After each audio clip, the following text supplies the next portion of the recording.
Pain heals. Chicks dig scars. Glory lasts forever. Who is he? He's an asshole, sir. I know that.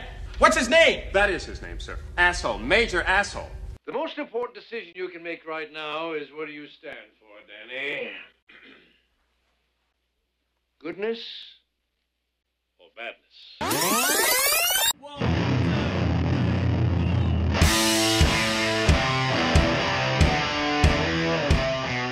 You're listening to The Review on the OSG Podcasting Network.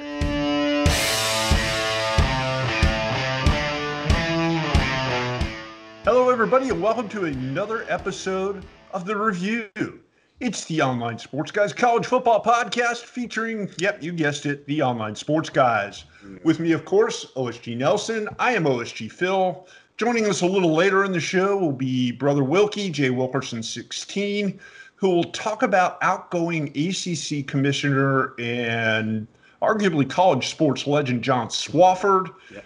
That one of many topics that we will be discussing this week on the show because John seems like never fails that we have a whole bunch of stuff to talk about. So hit it. Yeah, last summer we struggled to get through the summer just trying to find content. This summer, no problem at all. No. Yeah, we'll go straight in, dive straight in here. The first thing we want to talk about, some discord at Kansas State as a whole host of Kansas State football players have threatened to leave or not participate in any athletic or related events until the university takes action about a tweet from a student mocking the death of George Floyd. Yeah. As we both know, and those of you listening probably already know, activism's been a really big thing here over the last couple weeks. And the Kansas State football players have made it very clear, very quickly, they will not be on a campus where this is believed. Yep. Your thoughts? Is this a concern? Is it something that's just kind of venting their frustrations? Or is it something we're going to see more of? I think it's the latter. I think we're going to see a lot more of it. When you have student athletes who feel strongly about their convictions, whether it's tied to Black Lives Matter or whatever topic is across the board here.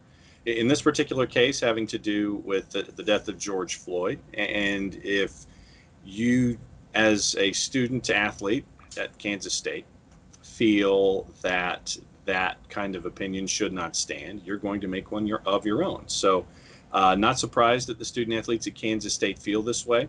And the next step for me is, okay, how is the university going to address this situation? Are they going to sit there and do something with that particular student who is responsible for that tweet on social media? Are they going to let it lie? Are they going to say this is not indicative of us on the whole? So I think right now, obviously, this is on the side of the court of the university and how they handle it going forward. When you're looking at things like this, I think that going forward, you're going to have student athletes once again, as we saw with Oklahoma State, and we'll get into viewer comments a little later on in the show. When you saw with Oklahoma State, you had folks who, they weren't going to take it anymore. This is that network mad as hell.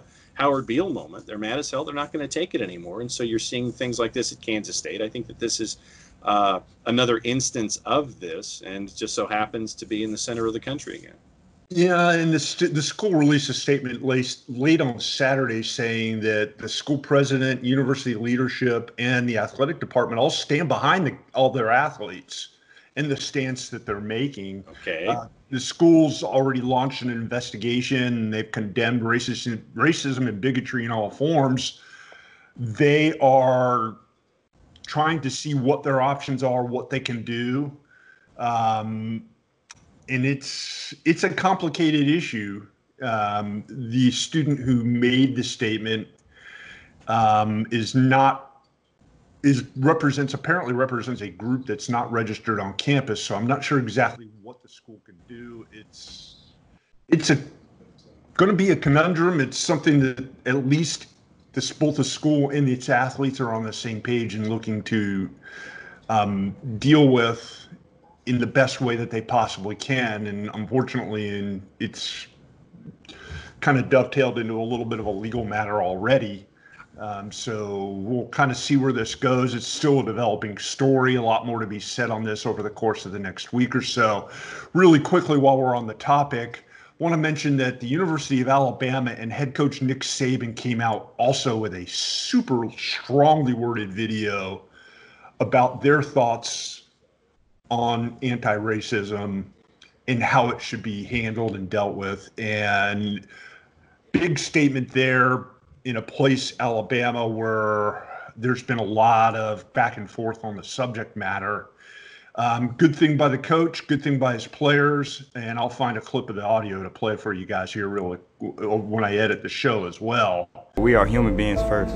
And in this moment in history, we can't be silent. But things that we like to see, that coaches are on the same side and standing up and supporting their players and giving them the platform to do it. Well, and we've seen how the University of Alabama addressed COVID-19 and wearing masks, and they were out on the forefront of that. And, you know, if you need to make fun of your mascot to get a point across, if you want to see college football in the fall, then you make fun of your mascot. And so you're now seeing this when it comes to activism and showing support for your student athletes. And don't think that things like this won't get noticed by student athletes who are rising seniors, rising juniors in college football, in high school football across the country, and are looking for a place to play. Because once again, if you think that your coach is going to be there with you in your fights, and you see things like this coming out of the University of Alabama, then you're going to, you know, if the University of Alabama knocks on your door and wants to bring you in as a college football player,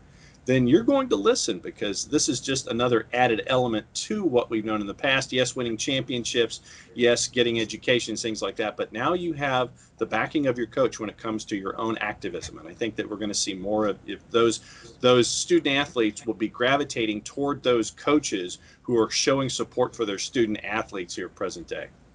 Yeah, and I want to also give a quick shout out to Mississippi State running back Kylan Hill, who spoke out, made it very clear he would not play for Mississippi State in the upcoming season until the flag was changed.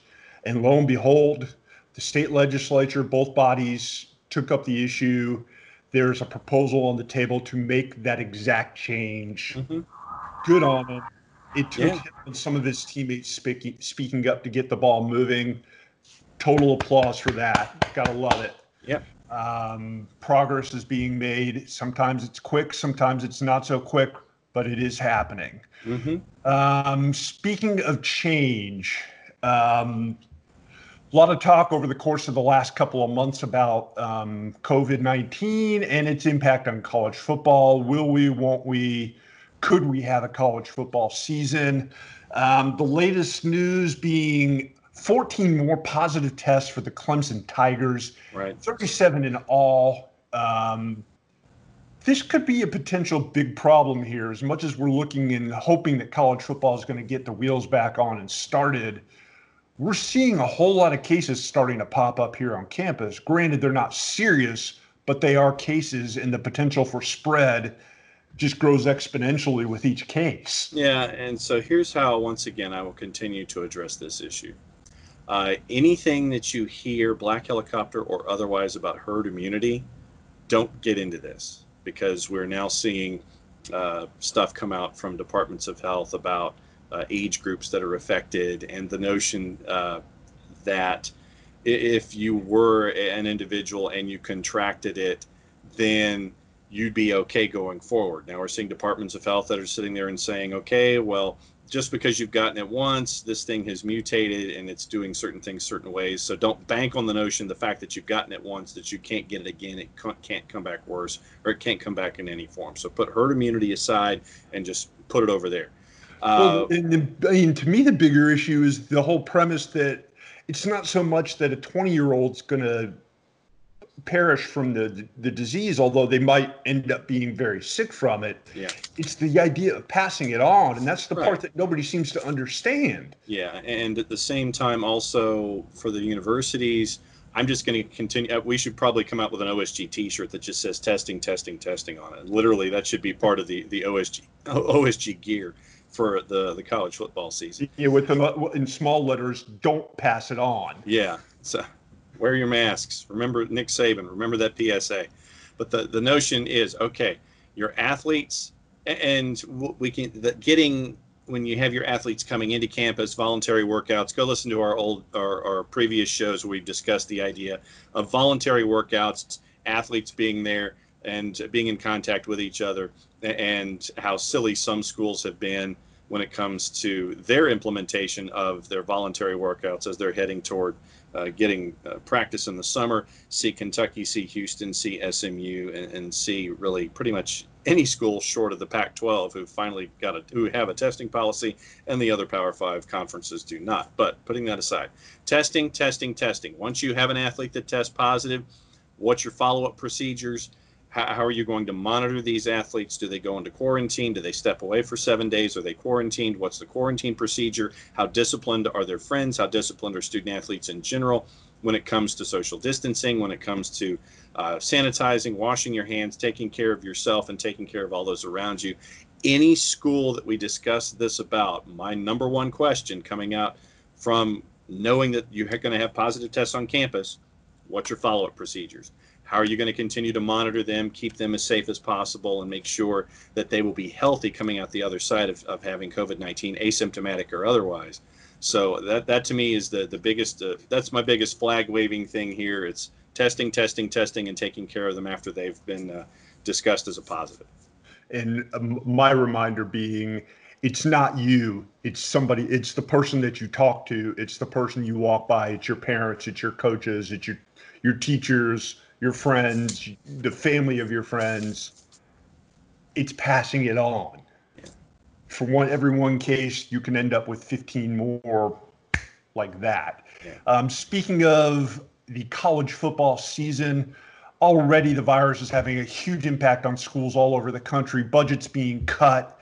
And I want to bring up something that I've came across this morning that really is in a lot of ways frightening, because there seems to be a bold assumption by some schools that, oh yeah, we're playing, not only are we playing, there's going to be fans in the stands. Yeah. The Tennessee Volunteers, one of the biggest budgeted schools in the country, has already put its budget for 2021 and is assuming a $10 million cut in overall revenue, but they're still basing their budget numbers on having fans in the stands. And John, at this point in time, not only is there no guarantee that that's going to happen, it's looking less and less by the day that it will. Yeah, and once again, when you have a school sit there and say that they're anticipating with their budget looking in a certain direction, I would ask that if you're a follower of a certain school that maintains something like this,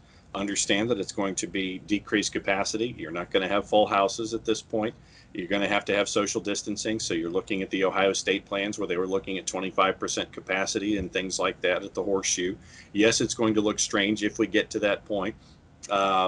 So when you're looking at these budgets that are like this and universities that are operating under that assumption, as Wilkie says, I'd love to see it. Let's get to college football. Yeah. Let's have it out there. But once again, make sure that you're following your state guidelines and that you're making sure that everyone is safe, that they're monitored. I don't know how you can, in these cathedrals that we follow every single week.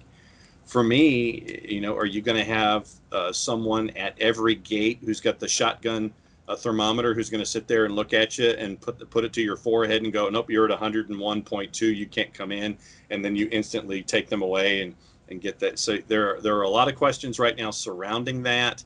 And I understand where the University of Tennessee is coming from, but they're not going to be the only one, A, who's going to want to have a lot of folks watching football for home games on Saturdays, and B, looking at budgets that are going to look vastly different, but C, look at it from a realistic perspective and have multiple budgets. We've talked about planning all the time when it comes to all this stuff. What's your plan if you have full houses? What's your plan on a socially distanced house? What's your plan budgetarily if you have no one in the building? So you got to figure out how things can be orchestrated with your budgets with those three alternatives at every single point. You can't just have one budget banking on full house or whatever at Neyland, which would give it two of the three options here, but you've got to have that third option as a part of your operating.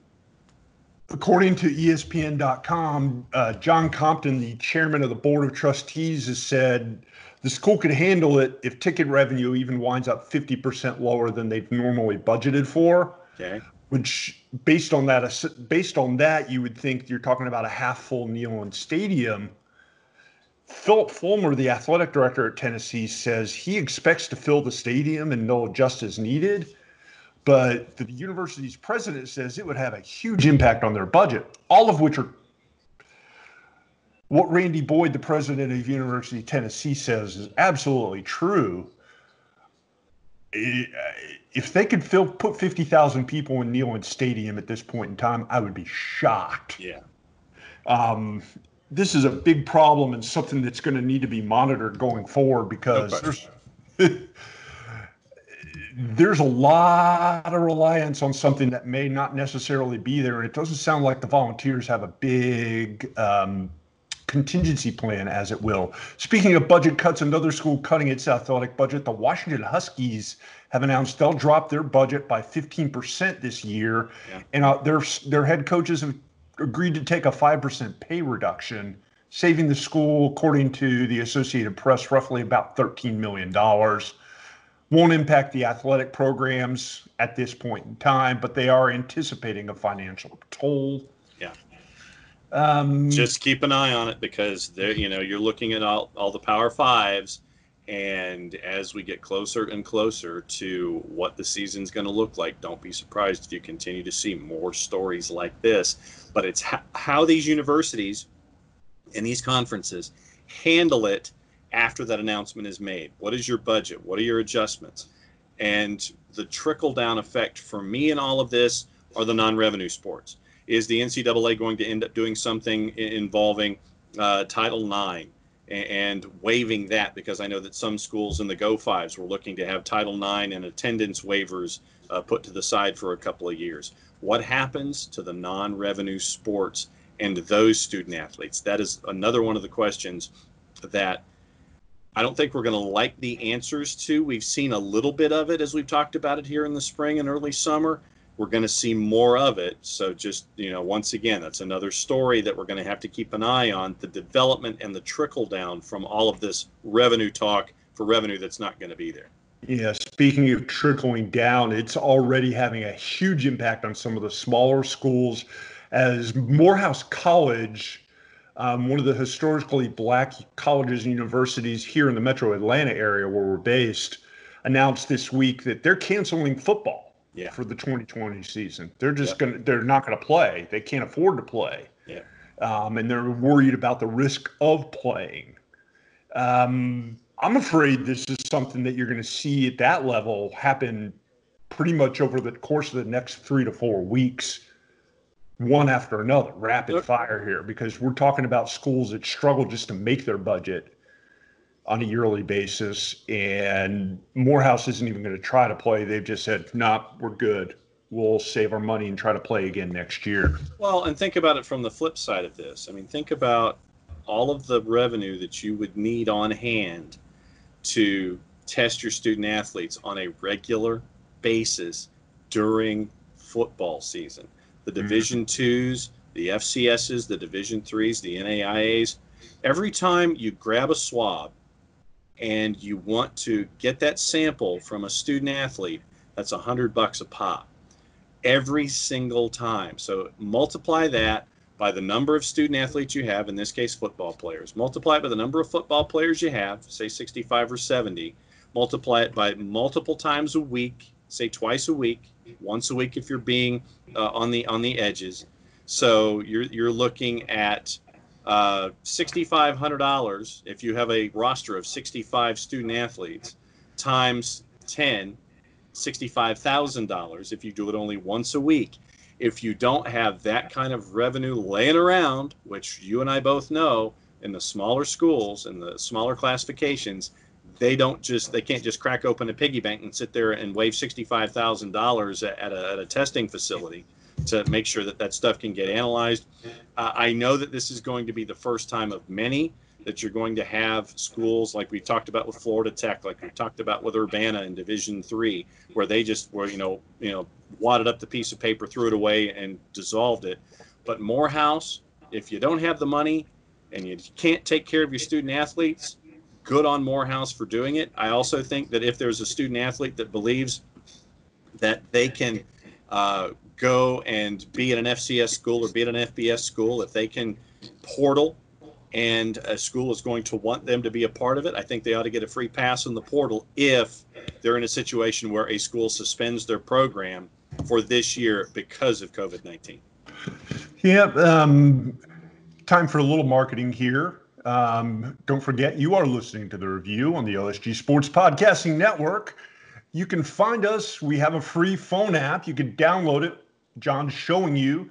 It's the OSG Sports app. It's on the Google Play and it's in the Apple Store. Download it now. It's free.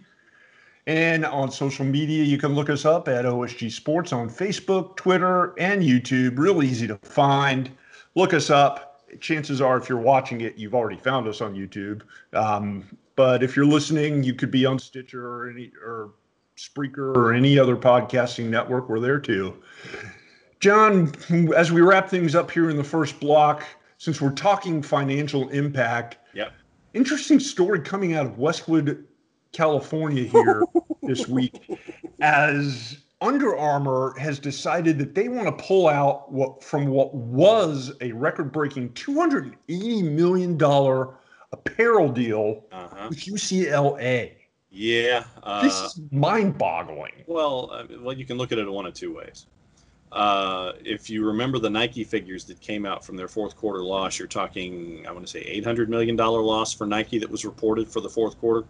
Under Armour, if you think of them by comparison or percentage, you're probably looking at the same kind of loss in the market from the fourth quarter from Under Armour.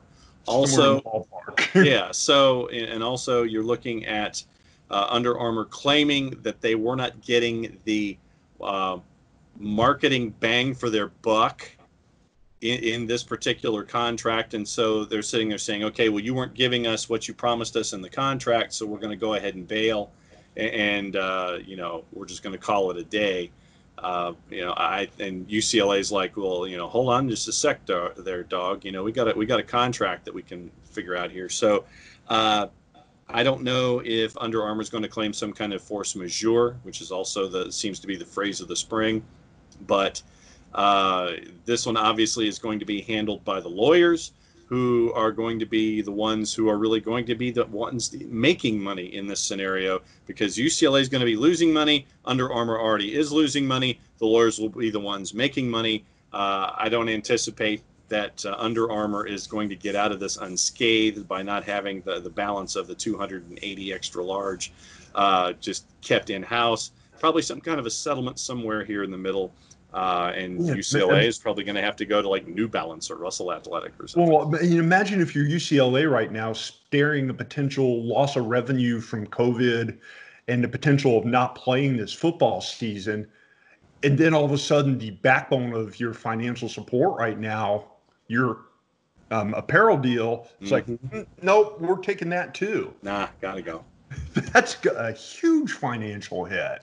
Well, and remember what we've been discussing with Wilkie about coaches on the hot seat and Chip Kelly in UCLA.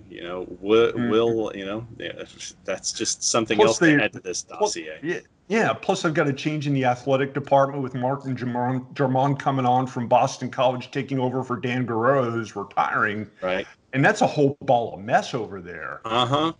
And as for Under Armour, I have no idea why the hell they gave UCLA that big of a freaking apparel deal to begin with. Yeah. Were they expecting them to turn into all of a sudden Alabama? But what you did, with Under Armour, obviously, based out of Maryland. Maryland is your guinea pig.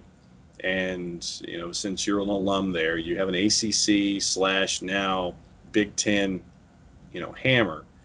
What you want to try and do is do something out west to give yourself a Western footprint. And so it made sense for them to go out west. They decided on UCLA, glitz, glamour, Westwood, all that kind of stuff. They just aren't very good on the football field and haven't been for the last couple of years. So I could definitely understand where Under Armour sitting there going, wow, this is a losing investment. Let's try and figure out what we can do in this current environment to try to rectify that situation. Yeah, something tells me they probably could have gotten that deal done at a lower price. Yeah, and for less years. But you're sitting there and you want to invest in something early on, hoping that investment will continue to grow for you, and you'll have that growth curve economically. But UCLA just has been, so yeah, I can see where Under Armour's coming from. Yeah, but if you ever want an example of the absurd amount of money that's being thrown around in college football, I think we just found example A. That's it. John, why don't we go ahead and wrap things up here in the first block of the show and let everybody know that when we come back in the second half of the show, we got a whole lot more ground to cover. Mm-hmm. Brother Wilkie will join us to talk about outgoing ACC Commissioner John Swofford, one of the legends of the game and somebody that he has known for years.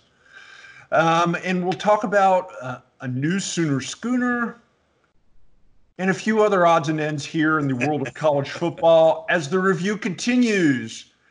When we come back in a minute and a half, you are listening to the review on the OSG Sports Podcasting Network. The online sports guys would love to hear from you. Go to our Twitter page at OSG Sports for a comment, rant, or just whatever's on your mind about college football. We know that every driver is different, and a one-size policy does not fit all. That's why Country Financial offers a variety of discounts, so you get the coverage you need and the savings you deserve. From good driver to good student, multi-policy to multi-car, we've got a discount to suit every driver. Call Jason Wright at 678-568-6871 today to see what you could save. On Facebook at Jason Wright Agency, or by phone at 678-568-6871. Discounts vary by state. Policies issued by Country Mutual Insurance Company, Country Preferred Insurance Company, or Country Casualty Insurance Company, Bloomington, Illinois. If you've been hurt in a car wreck, contact my friend Steve Apolinsky of Apolinsky & Associates. He's been representing individuals for over 30 years throughout Georgia and Alabama. Email him at steve@aa-legal.com or call him 24/7 at 404-377-9191. The initial consultation is free. Surely you can't be serious. I am serious. And don't call me Shirley. Thanks for sticking around, everybody. You have made it to the second half of the review. This is the OSG Sports College Football Podcast. You are listening to us. This is me, OSG Phil, him, OSG Nelson.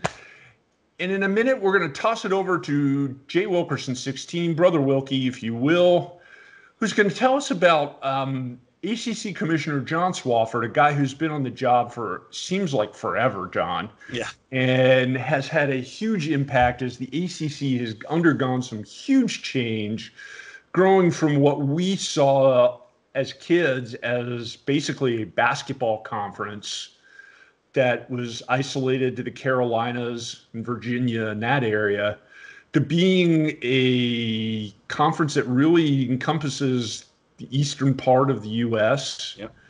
and become a player when it comes to college football.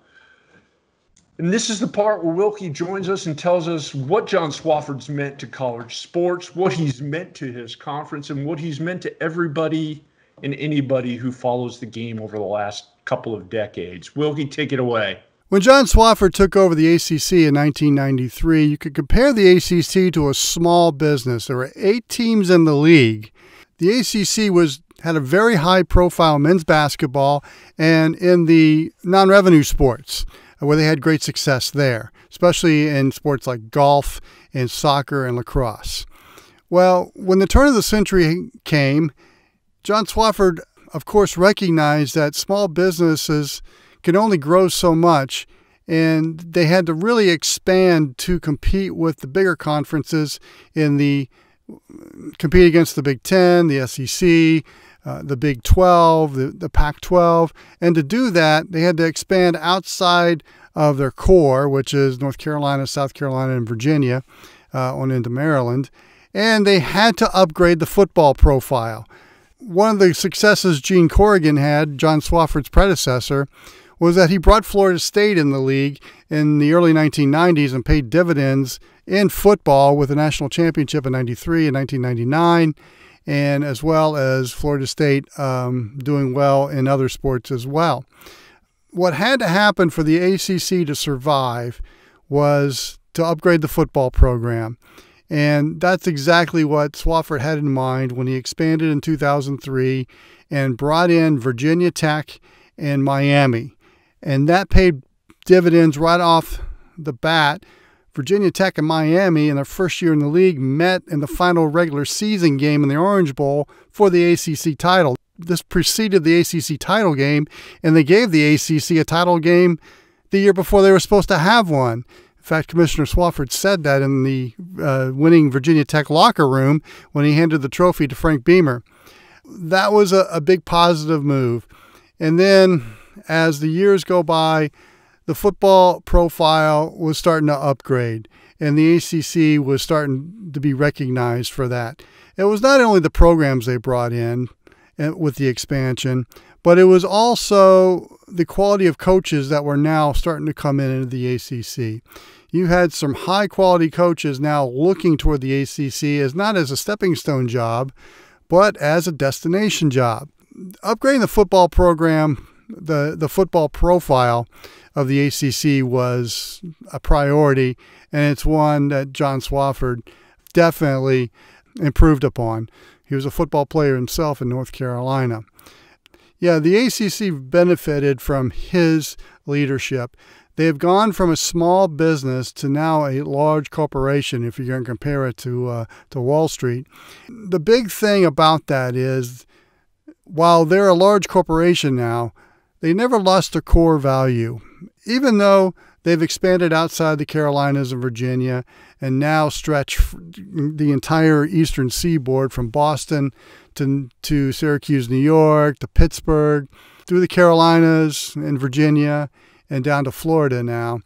But it's a conference that never lost its core values. And now there's some big shoes to fill for the next commissioner of the ACC. Now, who can that be? Well, there's a couple of names. A few names have been brought up. Dan Radakovich, the athletic director at Clemson, has been mentioned. Two former colleagues of Commissioner Swofford have been mentioned. Bernadette McGlade, the commissioner of the Atlantic 10 Conference, ran women's basketball for many years at the ACC. And Mike Kelly, who's the athletic director at South Florida. Well, he was Swofford's number 2 man. In fact, he ran football, and he was one of the big reasons why the profile of football has been upgraded in the ACC. Those are 3 names that have been thrown out there. But whoever gets that position has got some big shoes to fill, because the ACC has gone from let's say a small mom and pop shop to a large corporation that never lost its core values. And I think that's going to be the legacy of John Swofford, is how he grew that conference into one of the Power 5 conferences, upgraded the football program, yet maintained the integrity of the men's basketball profile, and added another large profiles. Think of baseball. The ACC was not very strong in baseball, but adding those schools, that's kind of a nice little value add for the ACC, was the baseball programs upgrading. You got programs like Florida State, Clemson, NC State, North Carolina that consistently go to regionals, super regionals, and into Omaha. And, of course, Virginia winning it all a few years back, becoming the first ACC team to win the College World Series since Wake Forest in 1955. What a great value add to the legacy of John Swofford at the ACC. It's always insight like that makes the show better, having that depth of knowledge and being able to interact with guys who are kind of legends of the game, that really makes it fun to be able to talk about college football and college sports in general, doesn't it? Yeah, and I was looking back on my timeline and in some of the folders that I have in my laptop and on my desktop, and I see photos of Wilkie that he took from ACC award ceremonies, and John Swofford's there on the dais, and they're talking about the advent of the ACC network and things like that. So you look at basketball school, football power, standalone network that is now part of the growth curve, and we've seen that growth curve with Swofford, and you have a national champ in Clemson, that is part of your discussion always. So definitely going to miss him, definite Hall of Famer, and he's truly made an impact on not just ACC football, but football across the country. Yeah, it seems like people like him are hard to replace. The Big Ten, having made the change from longtime Commissioner Jim Delaney, the SEC, Greg Sankey taking over for longtime Commissioner Mike Slive. Lots of change as the game continues. Couple other things we want to talk about here before we kind of hit the end of the show, John. Interesting topic out of Oregon, as Oregon versus Oregon State, the in-state rivalry, the two Division I schools in the state of Oregon, played for generations. What was they called the Civil War. That game will no longer be called the Civil War, in part due to, this is going to sound bad, but I'm not meaning it this way, the awareness, the sensitivity, the realization that that name probably was not the best choice of names for said game. A little too late, little too little, or finally. About damn time. Silly name. Last time I checked, Oregon wasn't cut in half, and you were trying to figure out what half wore the myriad of colors that Nike trotted out for Oregon and the orange and black for Oregon State. Silly name, move on. Congratulations. It's about time. Yeah, can't really say it much more better than that. Couple other interesting things here this week. Talking about the ACC a little earlier, Wake Forest coach Dave Clawson tells reporters that he will be keeping his family isolated, or himself isolated from his family during this season due to concerns over COVID-19. Clawson's wife, Catherine, is a cancer survivor and is in the at-risk category, and he's concerned that either he or somebody else he knows could become in contact with the disease, and he doesn't want to carry it home to his wife. No. Certainly a good sentiment, and something that harkens back to what we talked about in the first block. It's not necessarily you getting the disease that's the issue. It's you passing it on to somebody else. Yeah, he talked to David Hale over at ESPN.com, and it's a really good article. Clawson said doctors told Catherine that due to a reduced white blood cell count, she's at higher risk for complications should she contract COVID-19. This is from the Hale article. Clawson said, when I'm working on a daily basis, coaching 110 to 120 players on a staff of 50, I don't know how I could go home at night and honestly tell my wife I couldn't have come in contact with it. I love coaching, but I love my wife more. There's no way I'm going to risk doing anything that would put her at risk. They were 8-5 last year. Yeah. Speaking of coaches isolating from their family, Penn State coach James Franklin says his family will stay in Florida this year because his 12-year-old daughter has sickle cell disease and, again, is an at-risk situation. Mm-hmm. And the Franklin family has a home in Destin, Florida, which unfortunately has also become somewhat of a hot spot for the virus. But once again, you're taking the care and caution that you are able to do. You're not, where Coach Clawson said you're looking at 170, 175 people that you come in contact with, even if you're taking care of yourself and distancing and all that kind of stuff. Coach Franklin doing the same thing. He's putting his family in their second home in Destin, Florida, so that way at least you have that separation for the family. Not that you don't want to be with them every moment of the day, but you're taking that separation and giving them the opportunity to be and taking care of themselves. So completely understand that good stuff from Coach Franklin. Absolutely. Speaking of coaches, Ball State head coach Mike New gets a contract extension. Yep. Good for him. He is under contract to Ball State for the next couple of years through February of 2023. He made 440 some odd thousand last year, a small pay raise. Good on Coach New, his fifth season as the head coach at Ball State. They haven't had a great run, but the Cardinals were 5-7 last year. We wish them nothing but the best of luck. Yep. Interesting story out of Oklahoma as the Sooners report a brand new Sooner schooner 8 months after the old Sooner schooner tipped over while running out onto the field. Watch her ability to roll. When she hits the ground, nice roll. That's what they teach you in jiu-jitsu, Joe. Yeah.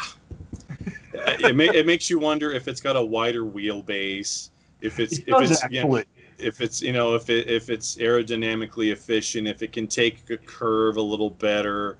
So the school says the upgraded schooner will have heavier running gear, a wider wheelbase, hydraulic brakes, a lower driver's seat, and more space.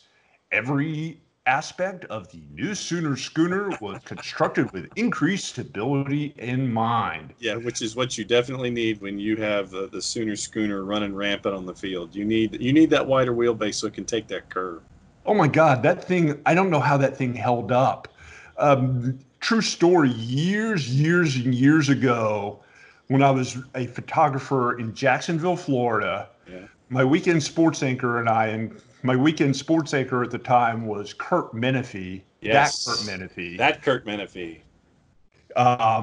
Of Fox Sports, managed to convince the Oklahoma faithful to let Kurt ride the schooner out onto the field. Wow. For a bump shot for our Sunday night college football show. There you go. So I got out there on the field, and I'm shooting video of Kurt riding the schooner out onto the field before fans really kind of filed into the stadium. And let me tell you, he was scared. Yeah. That thing took a turn, and his eyes got huge. Made for a great shot. Oh, yeah. And a great bump. Mm-hmm. But yes, we're talking about, like, what was it, 18 years ago that the thing was falling apart, and it finally fell apart. Yeah. It's amazing that something like that held up that long. I get that it was a tradition, and college football, as we all know, is all about tradition. Yes. But sometimes you got to modernize those things. So good on Oklahoma for doing that. We look forward to seeing it coming back out on the field, hopefully in 2020. Get that 0 to 50 speed down now that you got a new model. And it can take turns just like a car, a sports car at that. Hopefully we have a 2020 season to see it. John, you got anything in your hip pocket for this week? Yeah, one kudo before we go. We talked about coaches, and according to documents out of the Des Moines Register received in a FOIA request, Matt Campbell at Iowa State took an additional pay cut that would help offset some of the money his assistant coaches have lost. Campbell's 10% salary reduction in the fiscal year of 2021 amounts to just under $500,000, $350,000 based on the reduction of his 10% average in his salary through 2025, and an additional $147,000 to offset reductions from an assistant coach salary pool. So basically, he coughed up an additional $150,000 that he didn't have to. Noted that these assistants, as well as Campbell, are also going to forfeit bonuses and incentives which they were entitled for 2021. Campbell was making 3.6, right in the middle of the Big 12. But good stuff out of Iowa State and Matt Campbell. And here's we talk about schedules and teams getting things squared away for like 2027, 2028, things like that. Syracuse has completed their 2022 non-conference schedule. Wagner. Who? Wagner. Not the paint, but the FCS school. Wagner. Not Robert? No, not Heart to Heart. And not Jill? No, not Jill St. John or Stephanie Powers or anything like that. No, Jill Wagner, former co-host of Wipeout. Oh, yeah, her. She's on the Hallmark Channel doing movies now. Not her either, but it's an in-state rival, non-conference schedule 2022, and in the previous two times that Syracuse and Wagner have played, the score has been 116-10. Gee, I wonder why. Yeah, FCS school from going all the way over to the Carrier Dome. 2013, 2018, located on Staten Island out of the Northeast Conference. The Seahawks were 1-11 last year under former head coach Jason Hodling. They hired Tom Masella to replace Hodling on December 7th, 2019. So mazel tov to Syracuse for scheduling a team that went 1-11 for one of your non-revenue games. But once again, we also know at the same time that it's games like this that make Wagner, that give Wagner the chance to have a lot of other sports on campus. So good for Syracuse to scheduling Wagner. We know it's going to be a blowout. It's a payday for Wagner. But yeah, 2022, it's going to be Wagner heading to Syracuse. Enjoy your scrimmage. Really quick. Enjoy your scrimmage. Before we wrap up the show, one of the Las Vegas sportsbook has put out their odds for the 2020 national champions. To the surprise of nobody, your favorite, the Clemson Tigers, a 5-2 favorite, followed by Ohio State at 3-1, Alabama at 5-1, and Georgia at 7-1, which would be interesting because it would mean two SEC teams in the college football playoff. I almost called it the Final Four. Well, it's close. And basically 4 of the same 6 teams that pretty much compete for that college football playoff every year. Yeah. A couple of interesting notes from their list of favorites, though. The Florida Gators actually at 3-1, right behind Georgia, and Oklahoma sitting at 7-2, and then the other schools kind of up there on the list: Notre Dame, Oregon, Penn State, Texas, Texas A&M, along with LSU and Auburn, all 10-1 or better coming out of Las Vegas.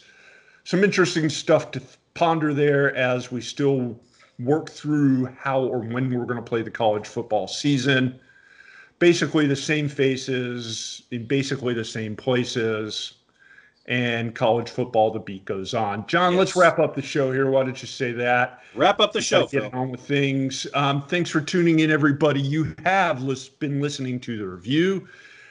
This is the OSG Sports College Football Podcast. Thanks for tuning in, everybody. Make sure you look us up on the web at theonlinesportsguys.com and on social media at OSG Sports, both on Facebook and Twitter and on YouTube. You can find our phone app in the Apple Store and Google Play. Same place, OSG Sports, and Zingo.tv. Yes, that's right. Wednesday afternoons, at least for starters, on the Barn Burner channel. 3 p.m. Eastern Time. You can find us there. Yep, and here's the OSG Sports app on Android. Because if you've been listening to the podcast, we're doing this on video too. Yes. Because you can actually see us. That's why we were promoting the YouTube channel and the Zingo channel. Yes. John, say goodbye, everybody. It's time to go away. Goodbye, everybody. It's time to go away. Post here within the next couple of days. Thanks for tuning in, everybody. Make sure you keep tuning in every week to this same bat time, same bat channel. It's the review. You have been listening to the OSG Sports Podcasting Network. Woo.